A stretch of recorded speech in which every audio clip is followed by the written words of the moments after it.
On est quand même là parce qu'on a l'espoir, on a un espoir de vie, de dignité pour les Palestiniens et de mobilisation et d'engagement. Quelles sont aujourd'hui les pistes d'action que vous proposez? Quels messages vous avez envie de porter ce soir? Peut-être pour que vous disent les Gazaouis, les soignants de Gaza, quel message vous avez envie de porter aujourd'hui au monde? Moi, par exemple, les équipes qu'on a sur place, ils nous demandent de continuer. C'était assez touchant le 1er janvier. On a reçu un message vidéo d'un de nos psychologues qui nous disait « Allez les collègues de Paris, tenez bon, c'est important que vous tenez ». Et ça, c'est des gens qui sont à Gaza qui te disent « Tenez bon, il faut continuer ». De façon que, pour moi, c'est vraiment chapeau la résilience de la population à Gaza, chapeau vraiment les soignants à Gaza, parce que ça fait 5 mois et demi qu'ils travaillent jour et nuit avec... ils sont affectés en premier terme. Et sur les pistes d'action, en fait, il y aura beaucoup de choses à faire pendant les années à venir, mais ça que c'est urgent maintenant, il faut vraiment se battre, continuer à plaider pour avoir ces cessez-le-feu. Oui, ce qui est à craindre maintenant, c'est l'attaque sur Rafah. Donc, avec le risque qui encourt là maintenant, que les Israéliens prennent la décision d'attaquer Rafah pour essayer de trouver le Hamas, etc. Vous imaginez ce qui peut se passer, vous avez 1 500 000 personnes dans cette ville-là, si les Israéliens décident soit de faire bouger, c'est-à-dire de faire évacuer Rafah, la situation actuelle, et bien évidemment de les bombarder, etc. Et donc c'est vraiment considérer que ça, ce serait une ligne rouge.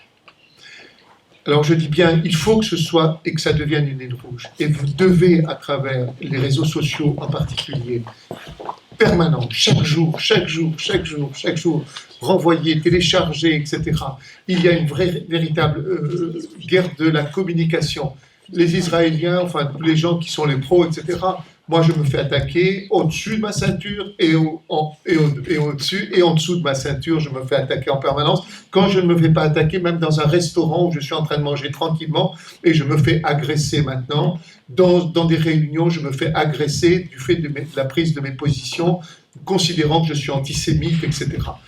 Il y a vraiment aujourd'hui une mobilisation sur l'ensemble des réseaux sociaux. Dire bien évidemment que toute attaque sur Rafah doit être considérée comme une ligne rouge, voilà, et obliger notre gouvernement à prendre une position relativement ferme, comme je l'ai dit tout à l'heure, et il faut qu'il le fasse, et en interdisant justement même l'idée qu'ils puissent avoir les Israéliens d'attaquer Rafah, l'idée même qu'ils puissent, et d'avoir un cessez-le-feu immédiat.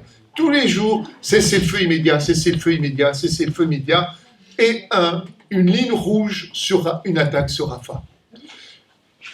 Il faut véritablement, d'accord, que vous puissiez en permanence sur les réseaux sociaux vous activer, faire en sorte de nous aider à collecter de l'argent, etc., pour l'amener à nos collègues.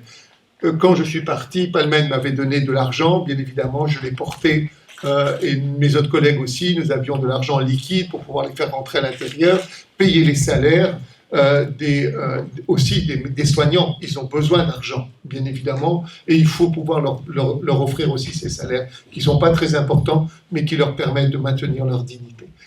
Aidez-nous, mobilisez-vous dans les réseaux sociaux, tous les jours, pas une seule fois où vous ne contre-attaquez pas éventuellement celui qui peut, d'une manière ou d'une autre, appuyer les actes d'Israël comme un crime de guerre, comme crime contre l'humanité, etc. Allez-y. Vraiment, mobilisez-vous. On veut faire beaucoup de choses. Ce n'est pas uniquement de collecter de l'argent, de bouger, de manifester, d'organiser des soirées, de parler autour de vous. Les élections, les hommes politiques, au moment des élections, ils vont bouger. Et bientôt, il y a des élections. Et chaque fois, les élus, vous habitez, ils font interpeller. Il faut le parler en face. Il faut parler des massacres. Il ne faut pas avoir peur de dire vous êtes complices, vous ne faites rien. Pourquoi vous ne faites rien? C'est la seule façon pour ces gens-là d'essayer de bouger. Quand la masse, les gens ne disent rien, ils continuent. Mais si vous bougez, par les médias, même par les manifestations, par des réunions dans la rue, si vous croisez un homme politique au marché, interpellé. Vous parlez de Gaza, vous parlez des massacres, des génocides, vous demandez qu'est-ce que vous faites? Pourquoi vous ne demandez pas ça au gouvernement? Votre parti, qu'est-ce qu'il a fait? Bon, il va bouger la tête comme ça, oui, mais là, elle va réfléchir autrement, on l'espère. Merci. Merci.